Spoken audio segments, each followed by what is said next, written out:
You're listening to WGSN-DB, Going Solo Network, Singles Talk Radio channel, where we take a lighthearted and candid approach to discussions on the journey of relationship loss, divorce, parenting, being single, relationships building, dating, and yes, sex. Join our listeners and begin living your best life.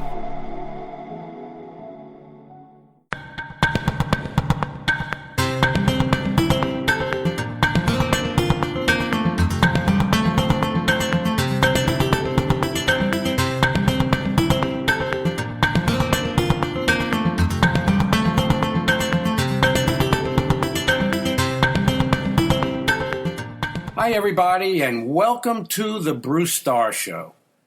I have a very special and super interesting show if you are a student or just care about how to have healthy, successful, fulfilling relationships.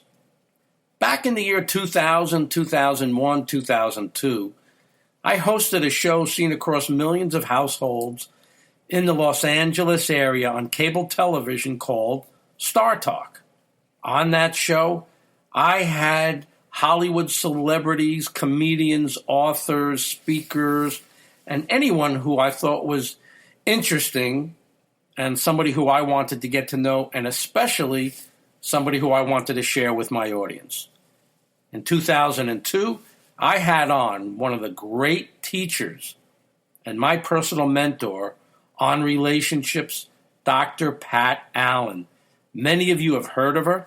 If you haven't, perhaps you've seen the show Millionaire Matchmaker with Patty Stanger. Whenever Patty had real trouble with one of her matches, especially with a millionaire male, she invited onto the show this little old lady, a powerhouse of a lady named Dr. Pat Allen, to straighten that guy out. And many times she did. Just to give you my background with her, every week when I lived in Los Angeles, she would hold a seminar on relationships at a movie theater in West Los Angeles and pack the house every night. Me and my comedian friends would go whenever we could. I went to see her from 1983 to 1986, and then again from 1998 to 2002 when I moved back there to give show business another try. Dr. Pat also invited me onto her radio show, heard across Southern California, and she wrote a review for my book. Needless to say, I was a big fan and student of hers, and when she accepted my invitation to be on my Los Angeles show, I could not have been happier. Ladies and gentlemen, I guarantee you will learn a great deal about relationships by listening to this show. I am very happy and proud to bring you the Starr Talk show that I did in 2002 with Dr. Pat Allen. When we come back from these very important messages. This is Cece Schatz, and I'm an inspirational speaker, divorce, life, and transitional coach with a unique style of healing from within. With that, been here, done that approach to life. I hope you'll join me each and every Tuesday night at 9 p.m. Eastern Time with Going Solo with Cece, where we bring you educational, informative discussions through the devastation feelings of divorce to finding yourself and redefining your best life. We will take a lighthearted and candid approach to discussions on the journey of divorce, parenting, being single, relationships, dating, and yes, sex. So be sure to tune in every Tuesday night at 9 p.m. Eastern Time with Going Solo with Cece. Welcome back to the Bruce Starr Show, everybody.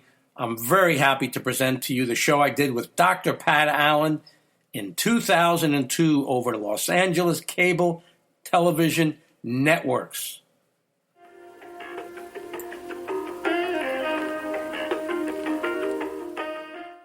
Welcome to Starr Talk. You know, when we get on to shows about Starr Talk, we're talking about success. It could be success in the field of entertainment, maybe screenwriting, acting, public speaking, writing books, or relationships is what I love. And today I have with me a top specialist in the field of psychotherapy and relationships. Welcome, Dr. Pat Allen. Thank you for having me. I really like being here. Just great being here with you. I've learned so much from you in the past, and we've talked about so much, and my life is really much better, much clearer after I've learned from you, and I have to tell you that. Good. So I've been one of your teachers. Absolutely. Okay. One of the great was about femininity and masculinity. Right. Magnetism and dynamism. And for years, I left Los Angeles several years ago, and I felt that there was a healing process that went on. And I felt that I got much more or too much into my feminine side. Okay.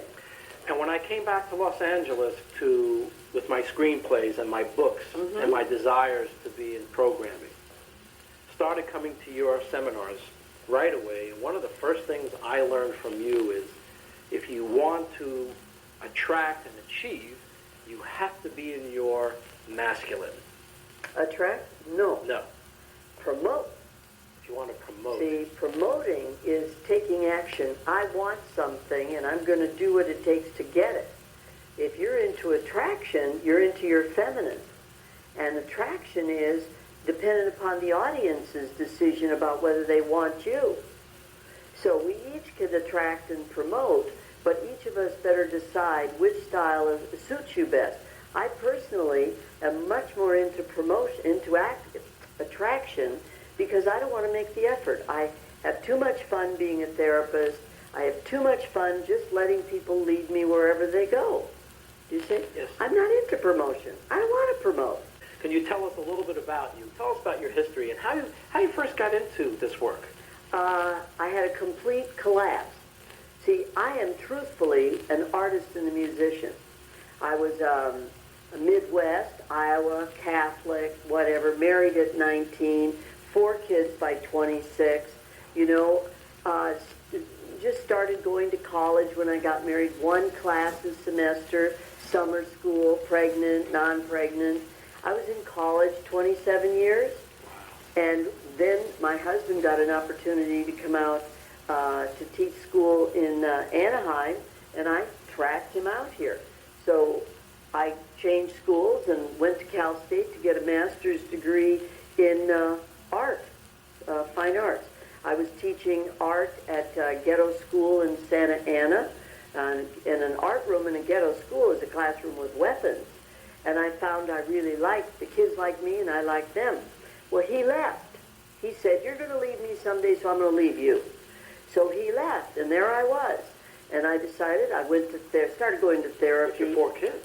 Yeah, I had 4 kids, and in those days I got $75 a kid for child support, and had to go to work pretty much for the first time.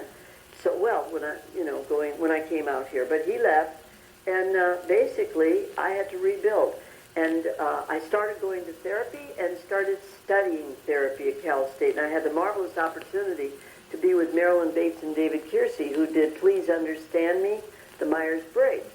I'm an INTJ. And so gradually I just started switching from a master's degree in art over to a master's degree in counseling. Graduated, did the internship, became a therapist. And what would you say is the major things that you are an expert in now? I'm a transactional analyst. I'm a communications specialist. Beware of your thoughts, they become words. Beware of your words, they become habits. Beware of your habits, it becomes your character. Beware of your character, it becomes your destiny at the bank, the doctor's office, and in your love life, your home life. Do you see? So it's watch your mouth, but it really means that. So I'm a cognitive behavioral therapist who's a certified addiction specialist, and I'm a transactional analyst. Tell me about addiction, because I work with a lot of people in a fairly new phenomena. It's not brand new anymore, but so many people are addicted to the internet. Oh, yeah, well, They're that's just one form of addiction. Right, exactly. Okay, well, when you're born, in the first 3 years, you're supposed to have a loving family. Not, you see. So little girls need to be cherished by daddy, and little boys need to be respected by mommy. Freud did his whole career on that. The problem is we rarely get enough of our needs met in this complicated world. And so what happens, we little wounds to our little psyches. Do you see what I'm saying? And so as we start to develop, we've got to learn how to be human beings. So people are the first level of love. Then nature. There are people who have better dogs and cats and frogs and lizards than people. Brothers, sisters, moms, and dads. Well, if you don't have people and you don't get to have a lizard, then guess what you get? You get things. And that's computer things, reading things, watching television things, drinking things, sex things. You start turning everything into a gratification system. So when you are addicted, you have no God. When you're addicted, you have a spiritual problem. You have no place to get love. So you're groveling around here with junk, trying to get love from junk. And then if you get into self-help programs or therapy, you climb up the ladder, and you finally get to the place where you get love from people. And that's what I do. So when you're a child, if you're given toys and games to fill you up or to keep you busy. Distract you, right. Yeah. So as we become adults, we just look for different toys. kind of toys. You see, Ashley Montague wrote a book, Touching. Kids need to be talked to and touched in those first 3 years. Well, if you stick a kid, remember the old days they put kids in playpens and we were the television show and the kids went around the playpen? There are no playpens anymore. Then they put the kids in front of the TV set. Do you remember? And you watch the TV. There's Leave It to Beaver and Lucy and whatever. Well, have you ever seen a 3-year-old on a computer lately? Yeah, they're awesome. So now they're into inanimate objects with inanimate animation, do you see? And what's happening is the kids are getting too feral. Do you know what feral is? No. They're getting too wild animal. They wear designer clothes, but they're animals.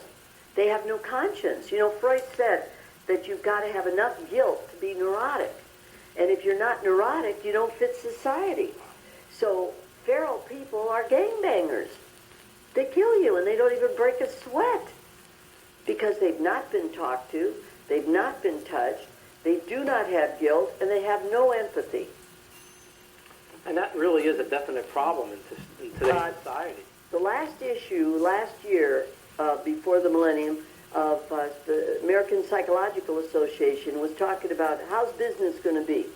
If people keep not talking and not touching their kids and each other, my business is going to go right through the ceiling. But so will the warden in the jail, because we're going to have more and more feral people. Do you see? You are listening to The Bruce Starr Show with my very special guest, Dr. Pat Allen. More with Dr. Pat Allen when we get back from these brief messages. Hi, everyone. This is Lisa Copeland, the host of the You Can Find Love After 50 show. You can catch my show on Monday nights at 9 p.m. Eastern, 8 p.m. Central, where we'll talk about how you can find love after 50 on the WGSN-DB Going Solo Network. Welcome back to the Bruce Starr Show, everybody. Now back to our guest, Dr. Pat Allen. What is sex lives? What is sex going to be like 10, 20 years from now? It depends on if we pretty well did ourselves in with our little AIDS project we're doing here. So you don't mess around with Mother Nature. If we continue to have sex and not make love, we're going to destroy ourselves. Because having sex is an object game. Making love is a human experience. To make love, you've got to be physical, mental, and emotional. To have sex, you just have to have a body. I have a question here that someone sent in because they knew I was going to be talking with you. One question is, my boyfriend is putting a lot of pressure on me. He seems to like it when I show off my body to others, and he wants me to get a job as a dancer. I'm 24 and he's 33. She says, I'm not sure about this. That's part one. Part two is that people are in relationships are trying to get their mates into threesomes, swinging. Swinging. I really don't understand this at all. Oh, it's very understandable. When a man has a woman as an object, she better not have a wrinkle, and all that collagen better hold together, and nothing better sag past nothing. Do you see what I mean? Because he has bought her as an object. That's sex. Luckily, those guys go impotent as rocks by 50. Really? Oh, yeah. You know why? No. Because, well, of course, it's good for the Viagra business, but if you don't learn to make love before midlife, you can't have sex afterwards. See, making love is a whole human process. Having sex is a body process, and as the testosterone goes down, he doesn't have the oomph. Do you see what I mean? So, truthfully, and women that have sex with people they don't know or don't like do not develop a lot of responsiveness. Do you see? And that can pretty well, quote, dry up everything. So, with that in mind, sex is sex and making love is making love. So the man that wants her to run around naked wants a trophy girlfriend that will cause other men to envy his property. But she is not his woman. Because a man who's in love with a woman has a tendency to cover her up. Right. Don't wear that because he doesn't want anybody to look at her. Right. And you see? The woman will swear that her husband is in love with her or her boyfriend is in love with her, and he tells her, of course, yes, how in love with her. Watch the actions. Exactly. Watch the actions. Talk is cheap. You see? And the other question about the swinging, that's more sex. Nature wants all male animals to be polygamous. Do you see? And it wants all female animals to be monogamous. Wow. So that the progeny is kept safe. Do you see? Wow. So it's really pretty physical. So swinging is a man's way of getting to other women with his woman's approval. And also, you get women now who are in the masculine side, who try to get their man into swinging. It's the same thing. No difference. But that lady's a man. Right. You see? Tell me about what is the difference between dating now and dating 20 years ago? Now we'll go backwards 20 years. 20 years ago, society wrote the rules for dating. Whether it's Mexican chaperones, you have to have a chaperone, or Midwest laws, girls will, boys won't, above the waist, below the waist, all that marvelous religious and societal stuff. Now, freedom of choice. God gave mankind freedom of choice, and now we're giving it to each other. Wow. So, actually, it's a very creative moment in reality, because now you can do anything you want. Do you see? But you have to decide what it is. People can't scare us too much with eclipses much anymore, and I don't know how many people believe in hell, but, it's just not the same world. Too much television and too many books. We know, there is no boogeyman. See, he is us. And so for that reason, we can decide. I tell people, if you're comfortable doing what you're doing, do it.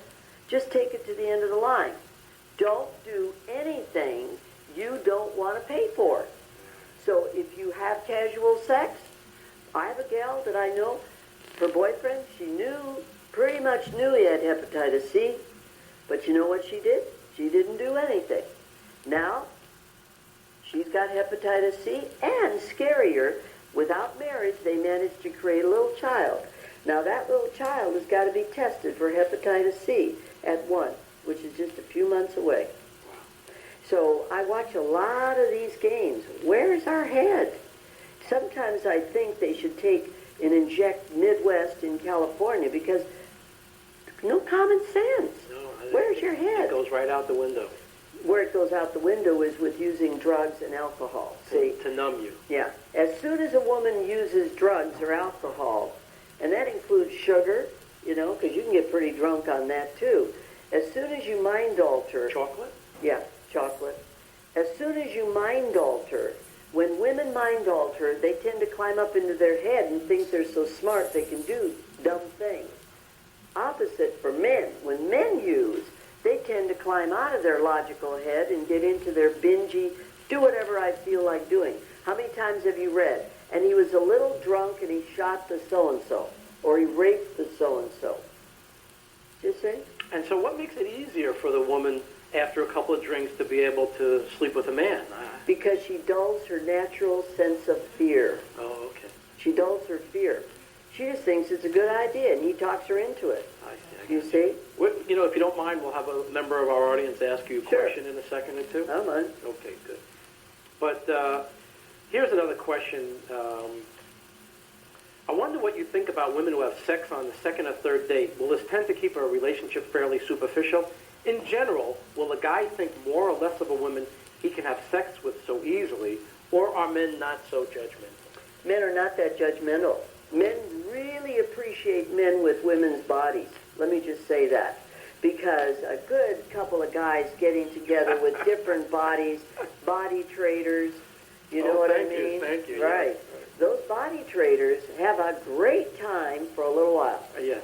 But see, you can't read the same book that often. And pretty soon, you know what chapter 3 is. Yeah. And so then you go, it's been nice, but let's move on. But in the meantime, she has fallen in love physically. She's bonded to him.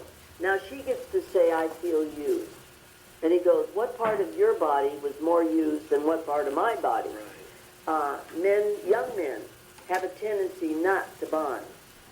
Old men, young women, bond. Okay, explain that. Bonding, chemistry, Okay. oxytocin, Okay.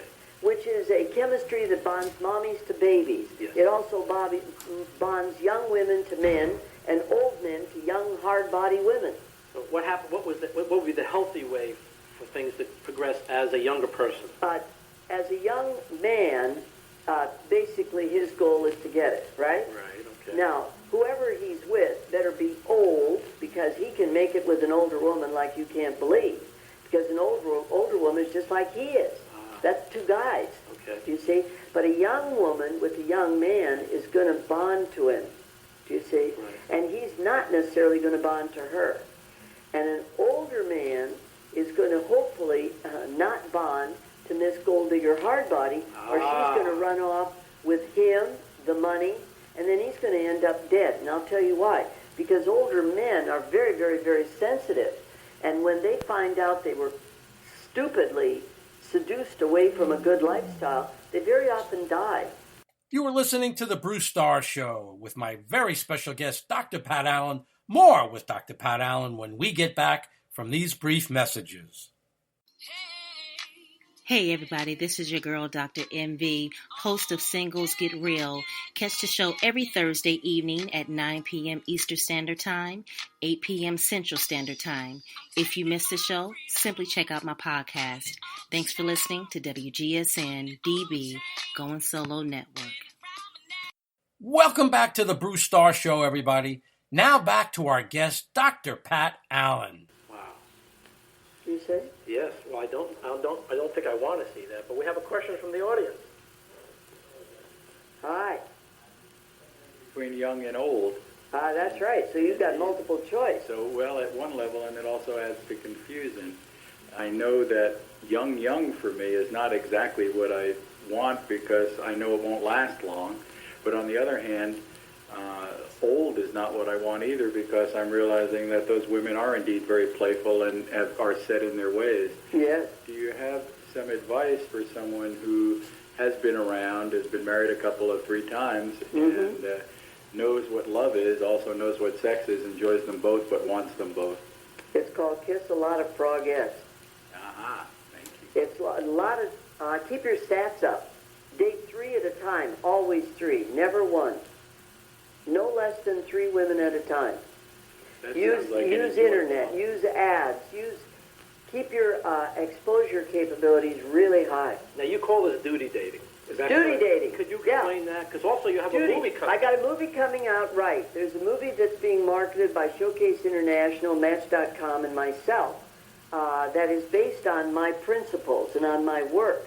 And it's coming out in New York. It came out in May 16th in Los Angeles. We had 600 people, and it got a good review then. Right. It's not sold to the houses yet because we need a distributor. Okay. We need somebody to pick it up. So it's going to New York on 42nd Street at the AMC on October 3rd.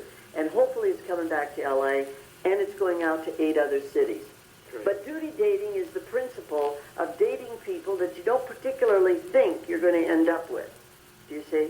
It's just you're duty dating. Just what it sounds like, cotillion. You remember cotillion was where you went to dance classes as a kid to learn how to socialize. The upper classes did that.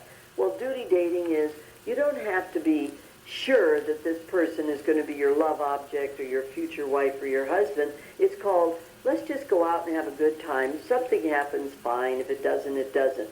So many people say, I can't just date anyone. I have to have this or I have to have that. Well, guess what? I hope they like being spinsters or bachelors, because you've got to be with, in today's world, there's so many people, so many styles of people. You've got to date, just to sieve out the people that are compatible with you. So I know you said that women hear. Could you explain that? Well, feminine people hear good deals. Yes. Masculine people see good lays. Okay. So you're either kind of laid or paid. Could you explain that now? What part of laid or paid do you want me to draw? Maybe I did want to understand that because, when I sit in your audiences, the one question that at the Odyssey Theater. Yes. The one question that makes people's on Monday. Monday nights at 7, one thing that makes people's eyes flutter is when you say, do you want to get paid or do you want to get laid? That's right. And they start going like this. And so, explain that. Do you want the sensuous and sexual as Harvard studied, or do you want status and security? It's just my profane way to get you to listen. You see what I mean? So if you want the status... If you want the status, then you better have a very healthy, attractive body. Not necessarily beautiful. You don't have to get surgically removed and whatever. Just be healthy. Be clean and healthy. Do you see? Right. And basically get yourself out there and look in the eyes and smile. Tell me about that now. It's a masculine thing to go up to another person and speak. And that's the masculine. That's the masculine. That's yang. And the biggest problem is so many people who say, well, I want to be the feminine one, and I want people to come up to me. But then they go up. Right. They go up. She goes up and says, hi, my name is, isn't this a nice whatever? And he goes, oh, and Mama's here. Masculine's here. I don't have to do anything. She'll call me. She'll date me. She'll pay her way. No, she won't. Sometimes she will. Sometimes she won't. Because if she didn't know that she was being masculine and she was masculine, then she drops back. Now I've got a man who's feminine and a woman who's feminine. What happens? They just stare at each other across a crowded room. So what's the best thing for a feminine energy, mostly a woman, to do to attract a man that she wants? Look in his eyes and smile, just like every 3-year-old. You ever notice those little kids? They look and they smile and you end up, ah. They get you every time. So it's the same. Look in people's eyes. You could see who they are in their eyes and their smile. I'm friendly. And do it 5 seconds. 1, 2, 3, out. That just says, I'm rejecting you. But if you stay there and you smile and you look in their eyes, they're going to say, that person is attracting me to them. They aren't going to hurt me. They want me to approach them. Drunks and nerds need no signals, but nice men do. You see? Yes, okay. All right. And you know what guys say about the gals?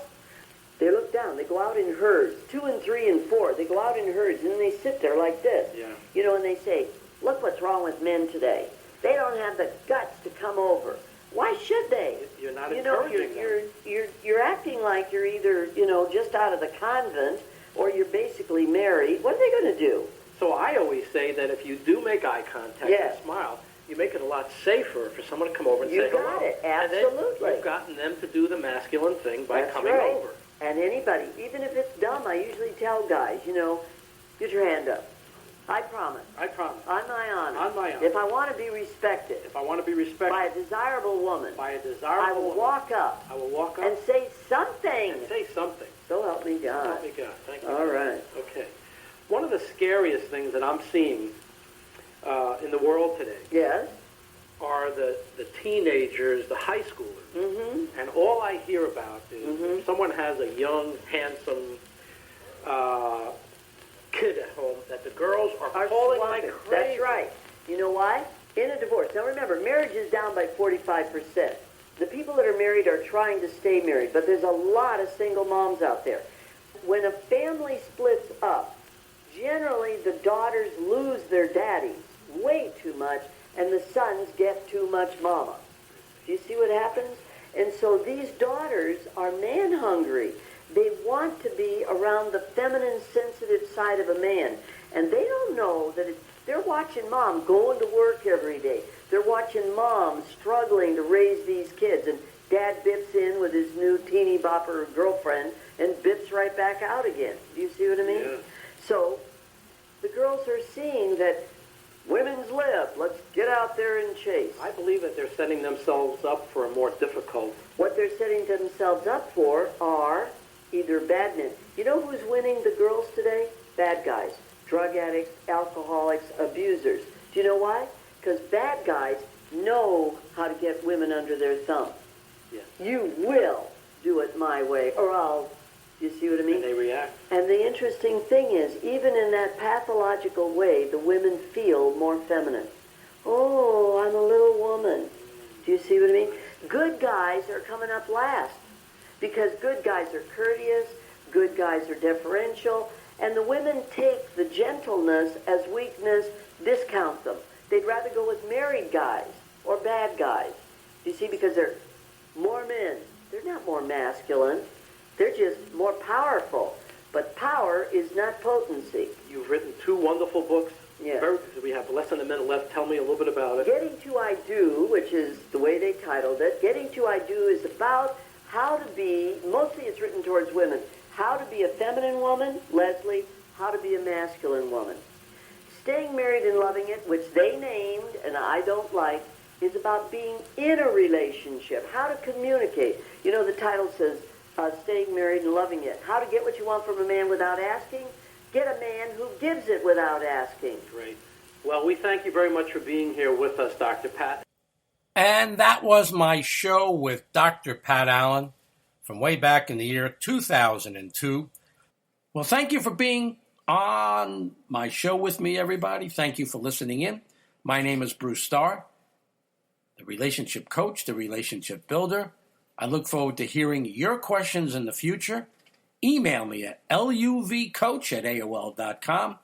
Have a great day, everybody. Speak to you again soon.